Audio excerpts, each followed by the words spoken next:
Welcome to the Secrets Women Keep podcast. I am your secret keeper and confidant, Lauren White. I'm a qualified counsellor and sexologist, facilitator of all things turn on, author of Permission, and a witty, highly intuitive lounge room dancing introvert. I help you as an exceptional woman in entrepreneurship to see, love, and trust all the parts of yourself, especially the unseen. Let's pull back the curtain, light the candelabra, and lift the veil. These are the secrets women keep. Hello, and welcome to the Secrets Women Keep podcast. I am your host and confidant, Lauren White, and today we have a completely deep and present guest. Her name is Theora Moench. Theora is an expert on relationship mastery, modern-day dating, radical communication, and the energetics of intimacy. She's the creatress behind Truly Chosen, the go-to dating and relationship coaching agency for executives, entrepreneurs, professional leaders, and public figures. What their clients affectionately call the hitch for powerhouses. She runs online programs Wooed and Pursued, Reclamation, and Relationship Dojo, and has a luxury 6-month one-to-one container. And she has a new podcast out called Wild and Precious. Here to talk the secrets of devotional loving is Theora Moench. Theora, welcome to the podcast. Hello, thank you. I love hearing my intro. Is that a little overconfident? I was like, ooh, she sounds so great. Because she bloody is great. Yeah, we love her. Yeah, we love you. I love you. I will tell listeners that I've been following Theora for, I would say, almost 2 years. I'd say it was beginning of 2020. And I just think you are such a quality person with such quality offerings for this world. And I really love your posts where you are so crystal clear who you work with, like, you know, only apply if you want this level of luxury, if this is you. And I love that clarity in calls to action for people and potential clients, because you know where you stand and who you serve. And it's very sexy. It's very attractive. And I just love it. Oh, lovely. Yeah.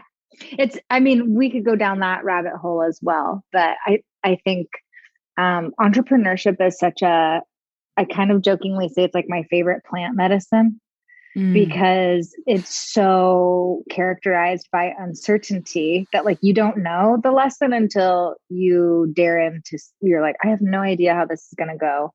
Let me try it anyway. And then you do it and you're like, ooh, that didn't work. Or like, oh, that worked. And I was not expecting that. Yes. So it is just such a roller coaster of daring into uncertainty.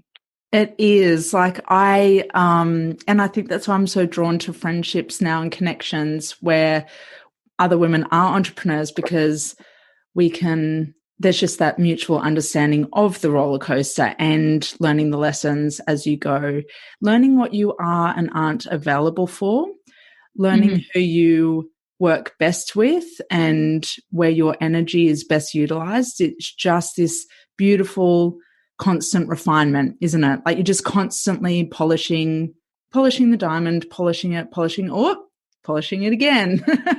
Yeah. It's one of the best personal growth program you can do is run your own business. Yeah. Agreed. You cannot, it's a lot like partnership, right? Where it's a mirror that will give you immediate feedback around, like, are you in alignment with your values? Are you showing up the way that you say you want to be? You know, like, there's nothing faster than a partnership or a business to like, deny you trying to dunk something, you know, right? Because you know, if you say you're going to do something and you don't follow through, your business suffers, your relationship starts to experience distortion. So yeah, just like very powerful mirrors. Yeah. Bang on. You're absolutely right. We will talk about your business later. I would love to talk about your business later. I've got lots of questions, but the first question I actually want to ask you, that I ask a lot of guests that come onto the program, is about the bathroom stall moments in life. And now I define a bathroom stall moment, or it could be a bathroom floor or a car or I don't know, airplane, toilet, stall. It could be anywhere, but it's one of those moments in life where it's kind of like the breakdown before the breakthrough, and you're on your own and you're usually crying, and it's like a daytime dark night of the soul. And you're like, I feel so intensely alone in this, but the only way out is through. Just wondering if you've ever had a bathroom stall moment that you'd be willing to share with us, and what came from that experience. Oh my gosh, I've had so many. I'll actually speak about the one that I had most recently, which does have to do with business, which is I did build a luxury brand, and a luxury brand that was doing quite well. And last year, about 6 months into the pandemic, I mean, I was like, oh, great, look at all this time I can work. Like, I had such an undiagnosed workaholism problem. Yeah. I was like, ooh, I could work 7 days a week, 10 hours a day. I have no social functions to distract me from productivity. And I did really, really well. It was the best year in my business. And I ran my signature program, Wooed and Pursued, which has now been retired, I think 3 times, or at least the live version. You can still get it digital if you want to be wooed and pursued. But I ran it 3 times. Each round did really well in its own right. And I did you get into it and you're doing all these things that are not your zone of genius, right? And so all of the coaching is like, hire a team, delegate all the stuff you don't love to do. So I hired a team. So by February of this year, I had a team of 7 people working for me. And before that, in September of the year that COVID happened, I ended up in the ER with a gut infection. And I remember they brought me a list of all the stuff I shouldn't eat. And I was like, oh, okay, don't drink, don't smoke, don't eat gluten, don't eat dairy, don't eat this, don't eat, like I didn't fit the sort of like Western medical mind. I wasn't doing any of the things that would supposedly cause an infection of that degree, but except for it said stress. And I was like, oh my God, like I literally made myself sick and put myself in the hospital, because it wasn't just work. It was also the second wave civil rights movement that was happening here in the US and across the world. And I was so stressed out. I put myself in the hospital. And then I was like, and then I see this happen all the time too, where entrepreneurs promise themselves they're going to slow down. So I promised myself I would slow down, but I didn't actually slow down. I just agreed with myself to put out less product, but I still was worrying just as much. I was still like fretting. Then I hired a team, because I was like, oh, well, I'll hire a team of 7 people, thinking that somehow managing a team of 7 people was going to be less work, right? Like, wait a minute, what? That doesn't make any sense. Like, teams require management, they require leadership, they require checking in, right? Like, it's a different kind of work. And so I told myself I'd slow down. I didn't actually slow down. I just like did less and was more anxious, until I basically in April was like, okay, my business is making a lot of money. I'm paying 7 other people's salaries. My clients are still getting amazing results, but I'm miserable. And I was starting to dislike showing up for the work, not the business part, but like the actual heart and soul of the work that brought me into it in the first place. And that was really jarring and disorienting, where I was like dreading client calls. And that's when I was like, okay, something real, I need to simplify. I need to really scale things back. I ended up letting go of my team of 7 people and just brought on 1 VA. I moved to Tulum, Mexico for a couple of months. And it actually probably took me about 3 to 4 months to decondition myself to a lot of sort of like, I would say like toxically capitalistic stuff I've been taught. Just like things that seem really simple, and they're like you hear them throughout the industry all the time, but it's like, you need to show up consistently on social media. Maybe, like, if you're a coach and when you get on social media, that's harmful to your mental health, that actually might not like be the place for you to build your business. Yeah. You might be able to build it really beautifully through a high value email list. Yeah. And there were just so many things that especially when I first got into coaching, that I had resistance towards, that I was told, well, like, that resistance is actually you playing small. Like, that's your money block, or that's like your fear of your bigness. All of this sort of internalized, I would say, like, victim blamey stuff. Yep. And until I ended up back in the hospital in July of this year. Again, it was either an ovarian cyst or another gut infection. They're not quite sure. And I was like, oh my gosh, like, Theora, you actually have to slow down. You can't like just go to a place that looks like paradise and think that counts. Like, you actually have to slow down. You have to build more space. You actually have to tune into your body and be like, am I being nourished in this moment, or am I performing self-care? Because I was performing a lot of self-care. Oh, that strikes a chord. Yeah. Right? Where you're like on the massage table and you're going through your to-do list. Yeah. Like, wait a minute. Is this actually nourishing your body if you're stressed out about forgetting the thing that you want to make sure you get done after your massage? I don't know. Right. I can't answer that for the listeners, but so this is all leading up to my bathroom stall moment, which was actually like loving this light blue Prius driving out into the Oregon Gorge by myself moment. So that happened I ended up back in the ER in July, and I think it was a week later. I was driving out to the gorge, and I was still really struck. It was so hard for me to be like, well, what do I want to do? And I couldn't tell, like, what's mine, or what are the things that I think are on the menu available to a coach like me, right? Like, well, these people made this and that looks super sexy. So do I want that? I guess I do want that because it looks really sexy and magnetic. And I couldn't really differentiate what were like my authentic desires versus like, oh, their life looks like happy and it looks like their business is easy all the time, you know? And so I originally was going to release a podcast called The Relationship Revolution. Yep. And I was driving and I was like, okay, Theora, typical, like, you got to get on this. You've been talking about wanting to do a podcast for years now. And I was driving out into the gorge in my little Prius. And I was like, okay, I'm just going to come up with like 4 themes for episodes. And we'll just start there. Just break the ice. And I was in the car and I literally out loud was like, I'm so bored. Yeah. Right. I was just like, because I, for so long, had been trying to filter my creativity to like what's on brand and what's my niche.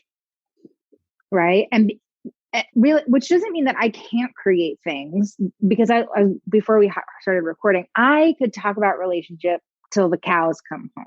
I could talk about polarity. I could talk about communication. I could talk about attachment adaptation. I could talk about love languages. Like I love that stuff, but I'd been limited myself to those things versus that being just like a really awesome pillar in my creative tool belt. And so I bellowed in the car and was just like, I'm already bored. I'm already bored trying to dumb myself down to one topic. Yeah.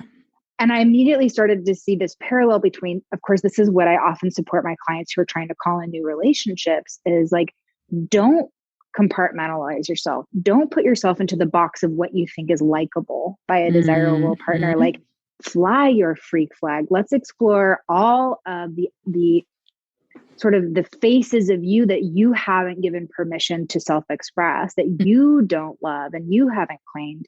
And let's start helping you embody that more so that you feel more liberated. So you don't feel like you have to perform to be liked, to be chosen. Right. And I was like, oh my God, I'm doing exactly what I tell my clients not to do in love, because that's what I was told was best practice in business. Right. How many times have you heard, if you try to help everybody, you can't help anybody or Embody, whatever yeah. that marketing. Yeah. You're trying to speak to everybody, then you speak to nobody, something like that. And then of course I'm like, wait a minute, I can think of all these brands that totally do that. And they're doing great. You know, like they're like, I help women with everything. And it's like, oh, I love your branding. I'll buy from you. You know what I mean? So, and so there, it may not to the listener seem like a big thing, but if you've ever been in a moment when all of a sudden the paradigm kind of shatters around you, where I was like, oh, I have to love being in the process of the creation. And then I have to let the results be what they will be. And so that's how Wild and Precious Radio, my podcast, came about. Cause I was like, I can geek out on medicinal mushrooms to financial feminism to, relational consciousness to slow fashion and like ethical international trade practices, right? Like I can learn about something and then I get really excited and I am that multidimensional. And that's actually someplace that I've felt very unmet in my personal life and my professional world, is like somebody who can pitch and catch with me in all kinds of arenas. Yes. And I realized like, oh, wait a minute. If I feel that way, there's got to be at least like a couple thousand other people on the planet who also feel that way, who also love geeking out on string theory when they're like, what? Physics? Oh my God. You know? And like we get to go there together. Yeah. And so that was like my most recent bathroom stall moment. And in that moment, I also was like, but wait a minute, that's not on brand. That doesn't fall neatly under this truly chosen relationship brand that I've created that has brand recognition that, like you even said, like you've followed me because of my content around relationship. And so then all of a sudden I was like, well, do I have to get rid of the company? So I went into this whole sort of like identity crisis around it. And I actually did, on that same drive, ultimately, I had to give myself permission to walk away from my business because I realized that I was still kind of trying to take these old broken parts, this old broken business philosophy, and I was trying to build something out of it. And what I realized is like, I have to know that I can walk away from this so that I'm actually free to create what I want with what I have now. Yes. And so I like announced, I was like, I'm going on sabbatical. And like, I knew there was a possibility, but I internally had to know that like, I'm walking away from this with the possibility of never picking it up again. Yeah. And that's terrifying when you've been building a business for the last 4 years and like, like the year prior to like $250,000 in revenue. And I was like, like, oh my gosh, that's everything I ever wanted. And it was really freaky. And this was just in July. So this is what, 2 months and change ago. Mm-hmm. And since then, I think, so now I'll tell like sort of the benefits of like listening to the bathroom stall moment and like answering that call. One is I experience a lot more trust in myself that like I have my own back. Mm-hmm. It also created like a really high level of intolerance that like if something isn't nourishing me, then it's actually not a good fit. Yeah. So now I'm more confident than ever that I won't burn out again because everything that I invest energy into actually already comes kind of like prepackaged with fuel, if that makes sense. Right? Because I'm like, I can't make myself do shit that I don't want to do because someone says it might work. It's going to work out in 6 months. Like I did that for 4 years. Yeah. And even though I like on paper made good money, I was miserable. Yeah. Came at a cost. Like I would rather make way less and feel nourished and be happy. Yeah. Than, do someone else's way. What's cool is it's not a trade-off. You can have both. Yes. But I also realized that the only way I'm going to discover a way that's nourishing and prosperous is if I make sure that I'm always committed to anything I do being nourishing. And so I would say I'm like now in the next volume of whatever my multi-volume like Yes. business quadrilogy is going to be. And what's been really interesting about it too, I don't know if I'm like all over the place, but whatever. I am all over the place. No. This thread is absolutely exquisite. I just feel like, oh my gosh, are we like soul flames? Yeah. I sit here going, Yeah. oh my God, this sounds like me. And that sounds like me. And that sounds like me. Yeah. So basically I went to this big restructuring, and there was also like there was these months of like, maybe the sabbatical moment was June. I don't know, but there was like 2 months where I literally was like, I have no idea what I'm doing professionally. I mean, I was like, I'll serve my clients who are under contract right now. I'll do that. I'll fulfill, because I actually do love connecting with my clients. But like, I don't know if I'm going to renew or invite anybody to renew at the end of our time together, you know? And I just was like, oh, what am I doing? And it was 2 months of doubt. So that's the other thing too, for anybody who's listening, who's an entrepreneur, is like, sometimes the most powerful thing you can do is stay in the I don't know. Right? Like, I think there's a lot of pressure where like, clarity is your responsibility and all that stuff. And it might be like, you may not have processed all that you need to process for clarity to arrive. I think you need to be engaged and curious and open-hearted and paying attention to, I believe in divine intelligence, so divine intelligence can show you the signs, but like what's so cool about and what's so infuriating about in divine intelligence is like, you don't see the sign until the sign arrives. Yeah. It's not like the sign's coming in a week and you're like, okay, cool, I'll relax for a week. You're just like, I don't know, for a week. And then like the signs can happen. Yeah. There's kind of like a beautiful surrender to that. So there was about 2 months when I was in this liminal phase of just, I don't know. I don't know if I'm going to do this anymore. I don't like, should I go get a job? Like, what am I going to do with myself? And what's cool is I had the privilege of resources that I could be in that liminal space. I also want to acknowledge that. And then the restructuring that came through was like, so what do I love doing? I was like, well, there's still a lot of magnetism in wanting to do the podcast. I want to teach this way. I love like the equitable nature of a podcast, the fact that it's a free resource that anybody anywhere on the world with access to technology can play. I also love that I can bring people onto a platform, because I know so many people who do incredible work. And that was one of the things that was always frustrating to me, is I was like, I'm talking to these people about permaculture and I'm being a total geek over here. But like, that's not on brand. I can't possibly share that with my audience, And then the other was the Relationship Dojo, which is my membership. And that's something that like has been easy for me to show up for the last like year and a half, 2 years. And I was like, oh, what if I gave myself permission to build this really like inviting, inclusive, welcoming, dynamic membership for people that want to become really artful in their capacity to love devotional. And what if I do it $97 a month? Yep. Right. And so, and of course, like all of like the high ticket training, yeah. I was like, but does that mean I don't value my work and la, la, la, And then I was like, well, wait a minute, hold on. Let's just do the numbers really quick. So let's say I get 100 people in this membership, $97 a month. That's still $9,700 a month for this, for close to the same time investment for me and my team. Yeah. Right.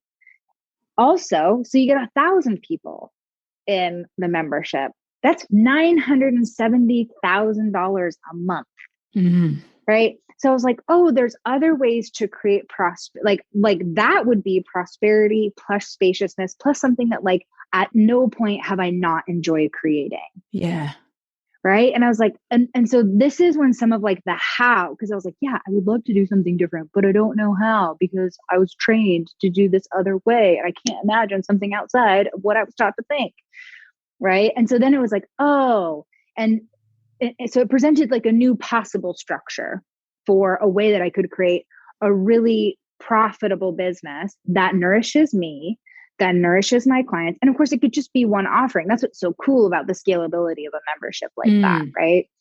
And then, of course, since I made that decision, I've now discovered several other memberships that are designed like that, that deliver incredible content to their clients, that have like really wonderful communities, et cetera, et cetera.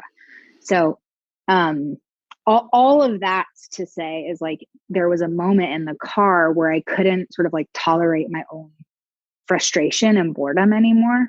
Yeah. But it was terrifying to let go of what I'd known, not in favor of something that looked better or yummier or shinier, but like in favor of like, I don't know. And I don't know when I'll know, which is terrifying, which is so terrifying as an entrepreneur who's in charge. I'm like, it's like, so that was my Prius in the gorge driving out east moment. Yes.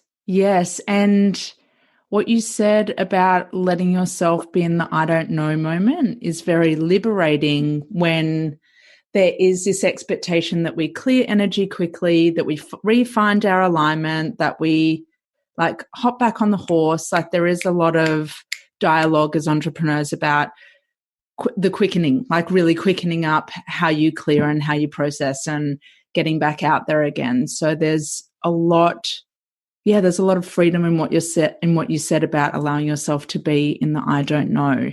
Do you have any sage wisdom around some of the ways that we can allow ourselves to be in the I don't know? And I also interpret that, to come back to what we're talking about today, is I interpret that as a form of devotional loving, is for yourself, is to allow yourself to be in the I don't know. So anything relevant there, or any secrets to letting yourself be in that state? Well, I will offer an alternative to sort of like the cultural, because there's a lot of language around like quantum leaps and I don't want to like poo-poo that. I think oftentimes the people we see quantum leaping had non-monetized assets that we never hear about. Right. Like, oh, they had a Facebook group that already had 2,000 people in it and they just weren't selling them anything yet.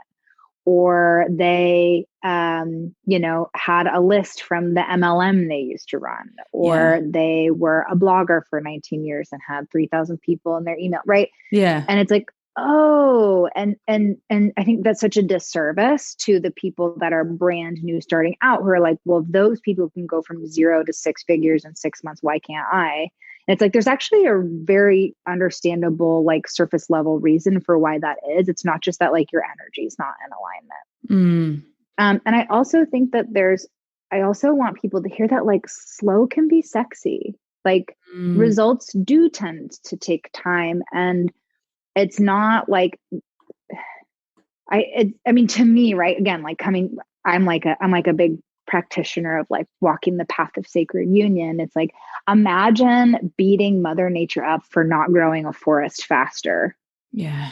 Right. Or you look at the difference between a forest that's been planted post clear cut, and then an old growth forest that's been grown over time. And there's a huge difference in like degree of majesty, And so I think what I want is like, give yourself permission. What if instead of having to have like a Q4 income goal, you had like, what's my 2-year goal? Like, might that, like, let's say, this is something that I've said, I'm like, I want to have 1,000 people in the dojo 2 years from now. Even if I only hit 50% of that 2 years from now, I am going to be very content with the service I've created. Yes. Right? Yeah. And so I think some of it is like the overnight successes, I think rarely are the way that they're advertised to be. I've definitely seen some of the behind the scenes with like, then those businesses imploding later. And it's easy for me to be like, don't compare yourself. But I think I want people to turn to their own nervous systems in their own bodies, because that's what I've had to do this year. I did the like trying to like collapse time in like an engineered way versus like, well, like if I turn to my nervous system and like, what's the most nourishing way I can show up over the next 3 months? It's like, it's sending one email a week. It's with like invitations in the PS. It's maybe like hosting an event and, you know, and it's like, oh, and that's it. And then letting that be enough.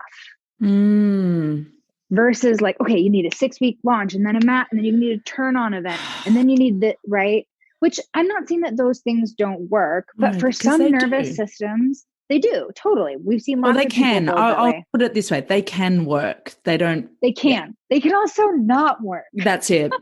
That's it. Yeah. Cause I did a summit earlier this year and I did like everything I was supposed to do. I hired somebody to do the advertising and the copy and like all these things. I reviewed all the copy. Like we had affiliates. I did turn on events. We brought in all these speakers and it was a total flop. Oh, wow. And I was sitting there and I was like, whoa. And for me, again, it was just an example of like and that's okay. Right. Like, yeah. But the reason it wasn't working is because I was checking boxes.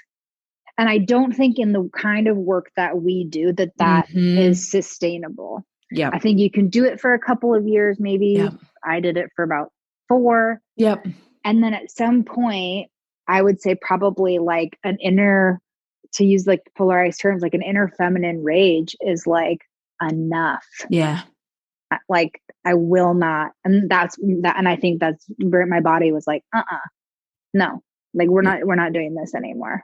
Yeah. Like, and then when I didn't listen, it was like, oh, do you need to tell, you need me to say this again? Okay. She was like, woman, how many times I got to repeat myself, you know? But it was like, yeah. So I remembered like, I felt like that, like I was just mind blown, just blew the top off my gourd when I was like, oh, what if I just devoted myself to growing the dojo for 2 years?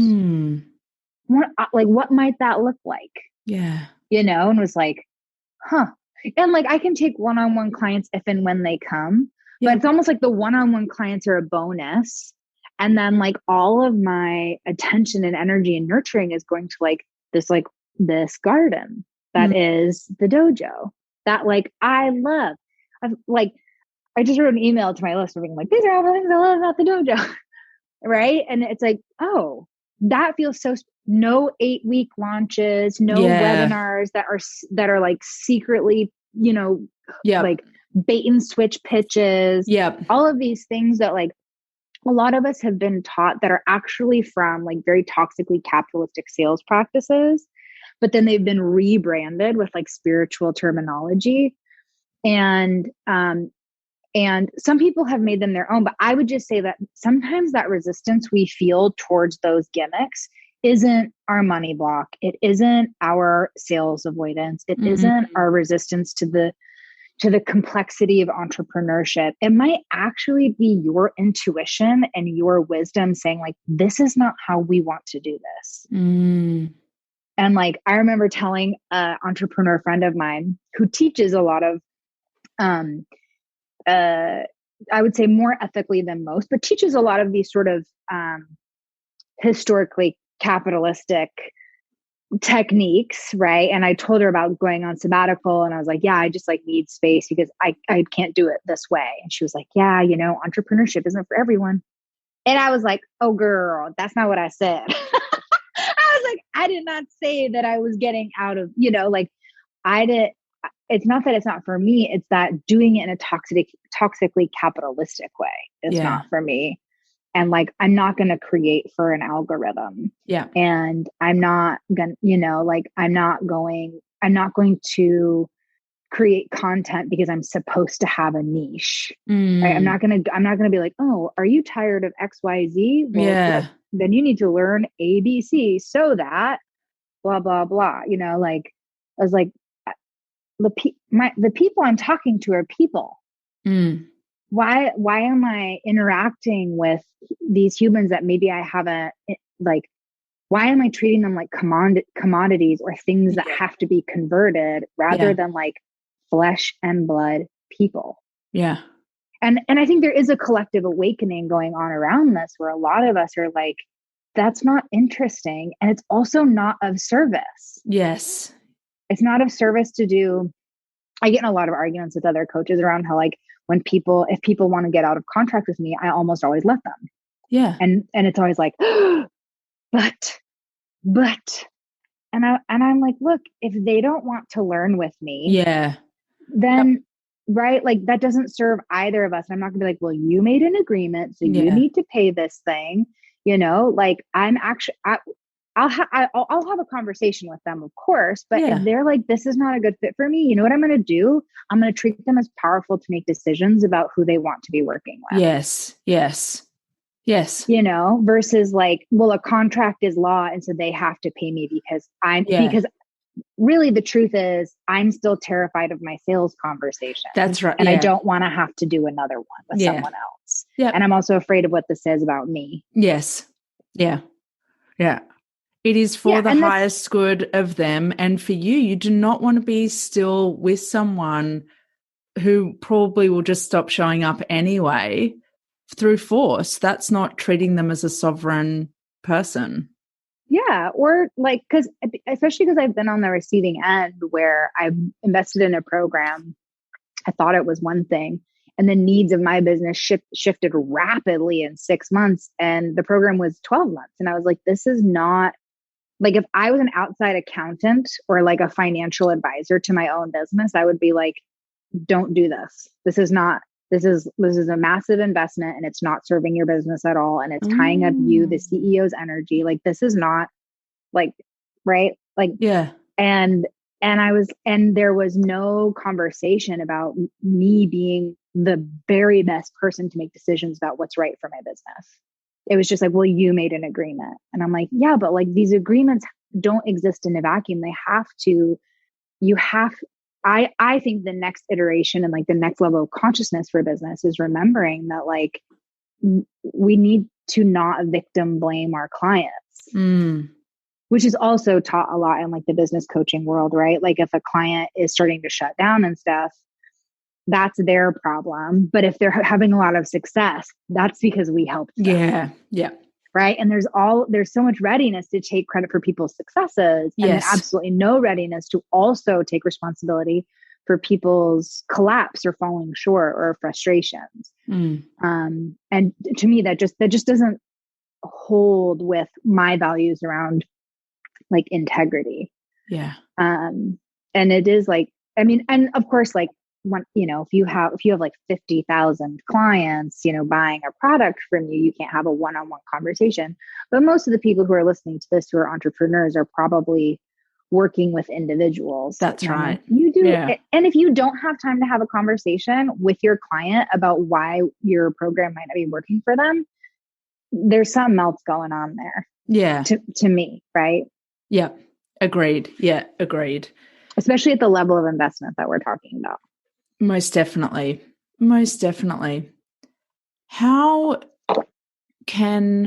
Are we speaking about, this feels like we're speaking about devotional loving through our business, devotional loving towards our clients, devotional loving towards the people that are our clients that want to finish up as clients before the agreement ends, devotional loving as a service provider. Is there anything else that you can add towards how women entrepreneurs can have this spirit of devotional loving in our work? Yeah, I mean, it's interesting. It's like you say as women, and then my first thought goes to like the divine masculine. Oh, because I think, well, I would say it's divine alpha, which could be like there's two. Are you familiar with the terms alpha, omega? If you could give us a little refresher, that would be wonderful. So alpha, omega for me are the artists formerly known as the masculine and the feminine. And part of the reason I like alpha omega is because there's no gender connotation. And so it just creates more space for creativity. I love that. And understanding them as energies versus things that are inherently linked to manliness or womanliness. Yes. Okay. I've been waiting for this conversation to come up. Okay. Wonderful. Yeah. And I actually just saw a wonderful post that was talking about like the different, so like in Taoism, it's yin and yang. In Tantra, it's like Shiva Shakti. Yeah. Anyway, so there's different schools of thought. It's very dynamic. And there's also like the Western spiritual mind, which perceives it in a different way. So just bear with me, people, because we could spend like 6 months playing with this stuff. I know people have devoted their whole life to it. But so when I think about like, how can we be in devotional love? What I would say, like, this is almost like my spiritual practice, the way that or like spiritual lifestyle, kind of the way like Buddhism is sort of considered a lifestyle. It's not just considered a religion. And it's that like, I often have to ask myself, like whenever we're feeling like frustrated or like, quote, negative emotions, cheated, despairing, right? I would argue that is like an omega in need, an omega in need. So a feminine energy or a feminine spirit in need. And in that moment, all she wants is for the divine alpha to like see her, to be present with her, to protect her if needed, to reassure her. And I think that this is this is very much what like a healthy parent-child dynamic also does. Parenting is actually considered like an alpha energy, alpha to like the sort of like chaos and like unbridled expressivity of a child, which would be omega. And is that as women, one of those sort of upgrades we can do is to embrace actually being the embodiment of divine union. And that includes your own divine masculine. And so, I think what's so cool about accessing this is it actually, for me, has created a capacity to be like more deeply loving, more deeply compassionate, more deeply empathetic. Because one of the things that the divine masculine does is attune to its feminine counterpart.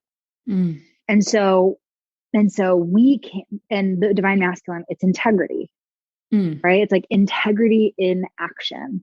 And so in a lot of ways, like if I look at my personal journey, I was out of integrity with myself, right? I was getting all of these signals from my frustration, from the lack of connection to my business, to like my body breaking down, that I kind of was treating as these other problems. Whereas, for me, it's always like I tap into my sacred husband energy.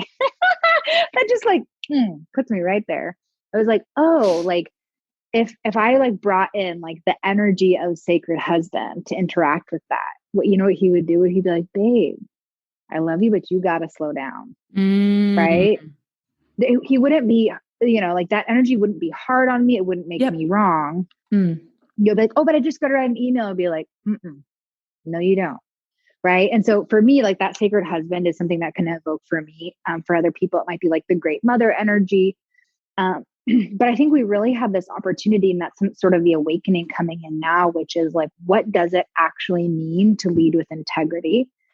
Because integrity requires self-awareness, and integrity requires the capacity for incredibly, what's the word? Incredibly, what's the word? Like sharp empathy. Sharp meaning like really clear. But you have to be able to really like understand and put yourself in someone else's shoes in order to figure out what's the most integrous way to move forward. Yep. And I think that that's what I see. One, in like how we treat ourselves. I think it always starts with how we treat ourselves, because how we treat ourselves. And then also as a business leader, this is like, this is what the business world lacks. It's right now, it's the wounded masculine, it's the wounded alpha that has defined capitalism, where it's power over, it's taking from, versus, right, where it's like, oh, well, you agreed to pay me this contract, so you better pay me. Or like, I'll do you this favor of letting you out with a punitive buyout fee. Where it's like, okay, if I just like am in the closed door, it's just me and God, divine intelligence. What is the right action that serves me, that serves this person, that serves the collective? That's going to be a very different answer, I think. So when it comes to devotional loving I think it's the embodiment and exploration of this path of sacred union, which you can apply to business or to your personal life, to your relationship with your body, with yourself, etc. Yeah. And once you start instilling more of that devotional loving, integrating that path of sacred union, what changes do you see in women personally and professionally? What do I see? I would say more peace. There's so much more peace. Because too, another thing, again, toxically capitalistic, is that all the answers to your business success lie outside of you. That's the messaging. And a lot of like, it's like, oh, well, you want 5-figure months, you should join my sparkly accelerator, or whatever. Right. And I'm not saying that like getting expert support isn't amazing. I have a business coach now. I've had a business coach since the beginning of my business. I love my business coach. Yep. But what so few of them do is teach people to really trust in their intuition and in their nudges and in things that on paper don't make sense. That's right. Yeah. Right. Yeah. Like, oh, you don't have any clients yet, but you really want to do a podcast. You shouldn't do a podcast. You should focus on making money and signing high-end clients. I'm like, but wait a minute. If there's like a blossom of aliveness in this person about a podcast, they should do that. They should follow the aliveness. So I think like as you practice sacred union within yourself and others, it's like there's way more gentleness in your relationship with yourself. There's way more forgiveness in your relationship with yourself and others. There's more clarity because it's like your body's your highest. It's like your body and divine intelligence are the two highest authorities.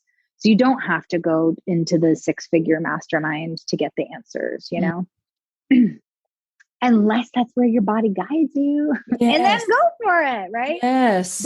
But there's clarity. And then there's peace of mind because you let go of all of this noise. And the other thing too, is I just want to say this, it's not like it's not comfortable, right? Like, yes, you might have more peace, but like, as I've gotten more into my devotional practice of sacred union, I haven't been like, oh, but social justice is uncomfortable, right? Like, if anything, my conviction around participating in the social justice conversation has deepened. So it's like, I think sometimes people confuse like being in flow or being in alignment with being comfortable. But what sacred union is very values driven, right? Like divine alpha does not confuse honesty with integrity. It's not like, well, I told them, so wash my hands of any responsibility in that dynamic, which we see a lot of out there. There's a lot of confusion around that. Integrity is like, did I do the right thing? Especially if it was uncomfortable. Yeah. Especially if it didn't make sense on paper. Yes. Yeah. Yeah. Thank you for bringing up the notion of discomfort. It is easy to, to default to thinking or feeling or anticipating peace as being completely comfortable and completely at ease. And you've made a really excellent point there that in your anticipation of peace, to be open to the discomfort that comes with sourcing peace, being peaceful, it's not peace is not an ignorant state. That's part of what I heard interpreted from what you said. It's not, peace is not ignorant. And peace doesn't just cut away the pieces that feel uncomfortable or too hard. Yeah. Peace is not spiritual escapism where you excuse yourself for participating in the human fabric. I've seen that a lot in spiritual communities where, especially with the second wave civil rights movement, where it's like, oh, this is so divisive. And so I'm not going to participate until like a clean, palatable option is presented to me. Yeah. Right. And I was looking at that and I was thinking, like, first of all, I don't believe that we came here to like, this is an opinion, but it's like, oh, like enlightenment. I'm like, yes, but all the spiritual teachers I know who are like the most integrated and the most practiced are like the ones who like, I feel like I know the least, like they're the most humble about the work they've done. But what it's clear is like that we are here to have a human experience. We're not here to check out from the human experience. And that's like whenever it's about awakening and all these things, it's about, oh, like I actually opened my eyes to what it means to be this sort of human spirit composite. And now what am I going to do with it? And unfortunately, in a lot of spiritual communities, I've seen people shy away from the discomfort because it's uncomfortable and have completely missed the point of like, okay, when it's just you and God, do you think you're doing the right thing? I don't think that question is being asked very much because I also think that almost all ascended masters would say imperfect progress is better than standing still. Yeah. Yeah. Yeah. I mean, almost all of them have like quotes. They also have quotes like "love thy neighbor" and like like all these things for like compassion for like opting into the really uncomfortable things and taking care of other people who don't look like you. And like, I'm like, most of them got killed for that kind of stuff. Like, what is going on? Who are you learning from? But those are my opinions. Yeah. Those are my opinions. But yeah. I would love to know, as my final question before I ask you a few quick shoot questions. Okay. What's been because your work is very personal, your personal life can be influenced by your work can influence your personal life. There can be this sense of overlap. What's really had you meeting your edge with espousing this message of devotional loving? Like what has really had you meeting your own edge in your personal experience? I mean, I think, man, it feels like such a baby doubt.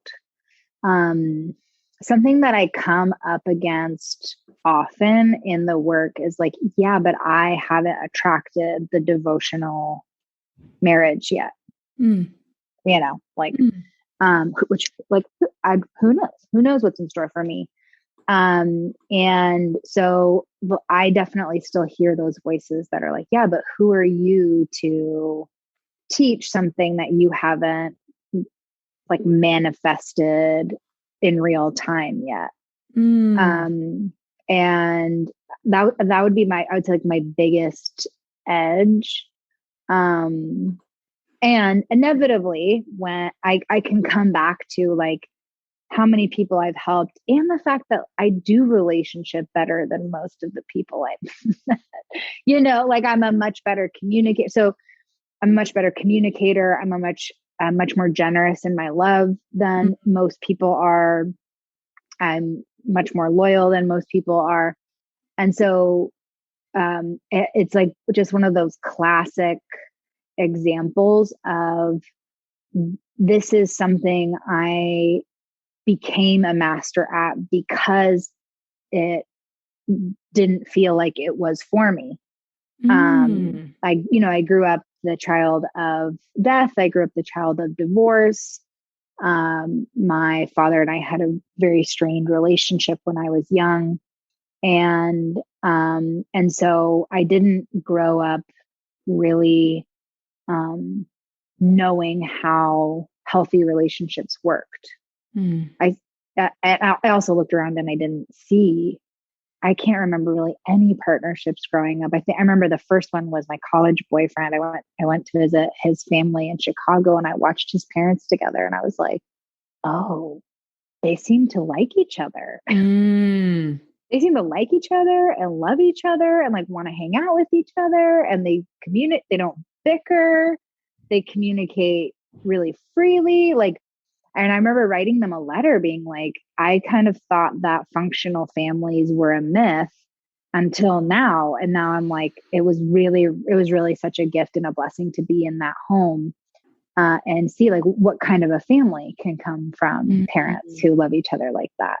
And so, so my own journey around becoming such an expert and geek around relationships was because they felt very mysterious to me. And I didn't know how to create the kind of connection that like my heart deeply, deeply craved. And I would say my own sort of gremlin comes up around the fact that I don't have like the personal proof, the personal proof,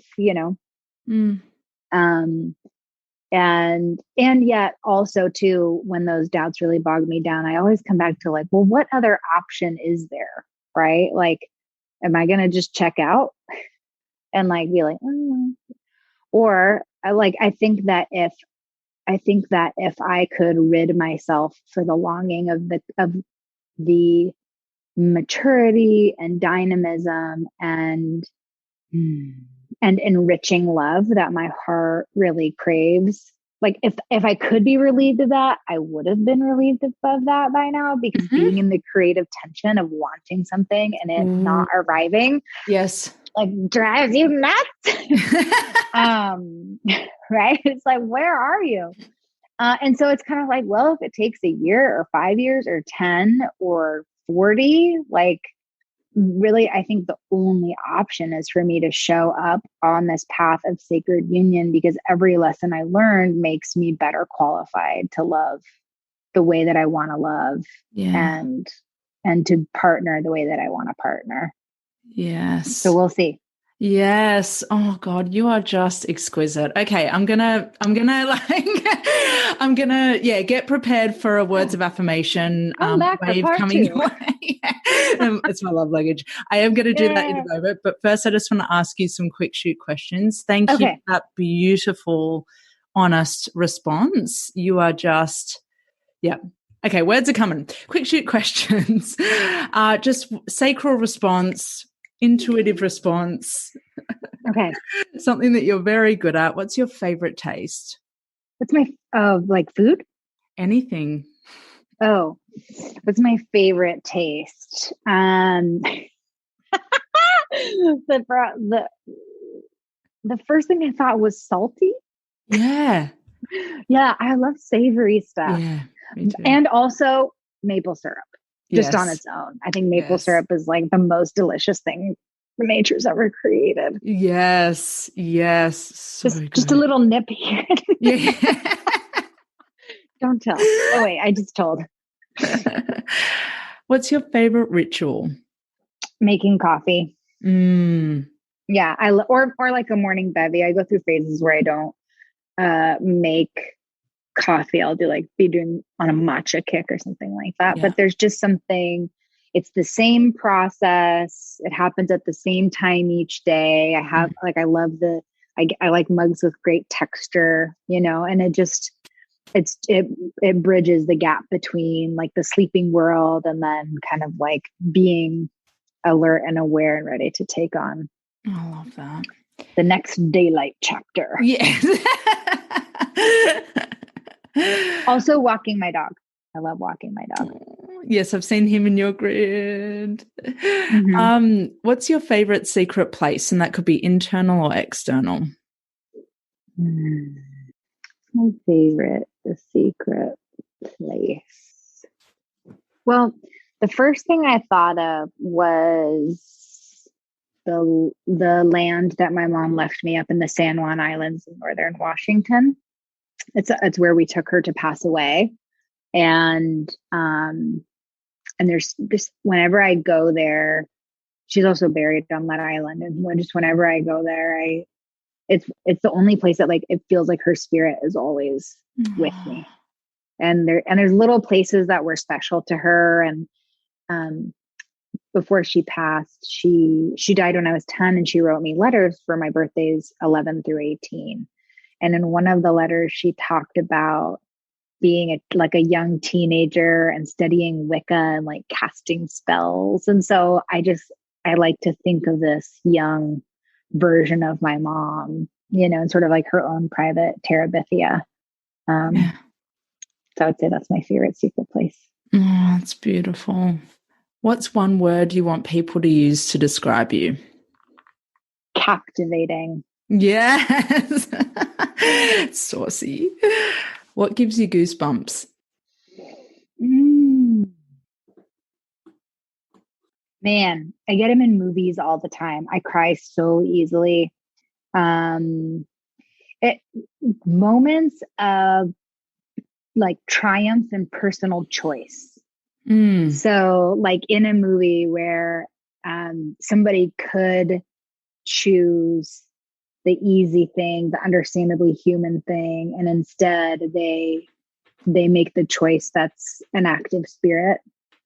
And like it can be like Shang-Chi and the Legend of the Ten Rings, like the Marvel movie. I think I had goosebumps in that movie like 14 times. I was like, oh my God. Oh, he's really growing into his power. Oh my God. He doesn't abandon his sister. Oh my God. Just whole body ripples. Yeah, for sure. Yeah. And I think too, I know I talked about integrity a lot earlier, but to me, integrity is so precious because it's so rare. So when I see it being modeled and like touted as like, and I think we can all agree that we love it when characters do that. Yeah. And we want to see characters do that. I think integrity and honor. Yeah. Give me the goosebumps. Yeah. Who's one woman who's really seen you? One woman who's really seen. Oh, Malia Nolan. Malia Nolan is a healer who I've been working with over the last year. And I specifically hired her to help me with my attachment wounds around losing my mom at such a young age and some of the difficulties that created in my relationship with my dad. And that woman, her capacity is to see someone and just like blast them with love is like out of this world. She sounds amazing. She sounds very powerful. Before I ask where we can find you, I just want to say thank you so much. My girl crusher meter has just gone up a couple of notches since this podcast episode. So thank you.